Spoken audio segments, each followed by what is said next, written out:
On passe sur quelqu'un qui est, voilà. Bonsoir chers amis. Aujourd'hui, nous allons parler de nos missions. Sachez que nous avons vraiment beaucoup de missions en ce qui concerne les enfants dont nous nous occupons. Aujourd'hui, une nounou à domicile doit pouvoir comprendre qu'elle doit respecter le rythme de sommeil de l'enfant.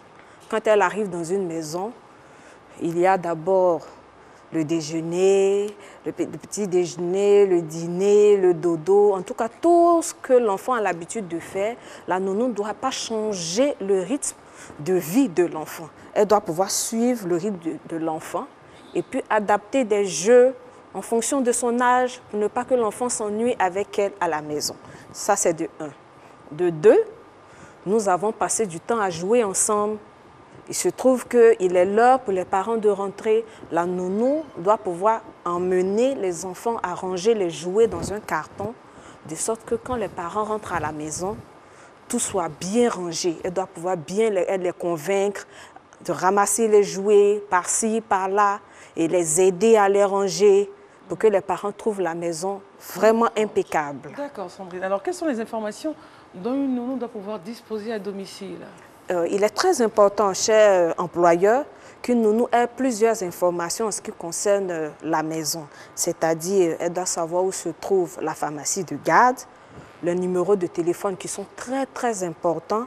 Elle doit pouvoir avoir les contacts des parents sur des blocs-notes notés, connaître la pharmacie, comme je l'ai dit tout à l'heure, mettre les médicaments contre la fièvre à la disposition de la nounou. En tout cas, connaître toutes les habitudes des enfants, les heures de coucher, à quelle heure ils mangent. Merci et à jeudi.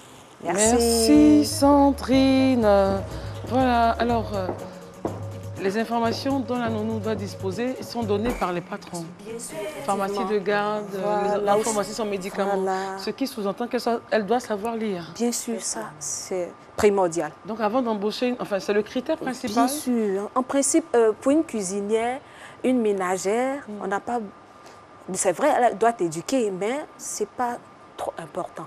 Mais en ce qui concerne la nounou, parce que la nounou ne fait pas que donner à manger, elle peut aider l'enfant dans ses devoirs. C'est très important qu'une nounou sache lire et écrire.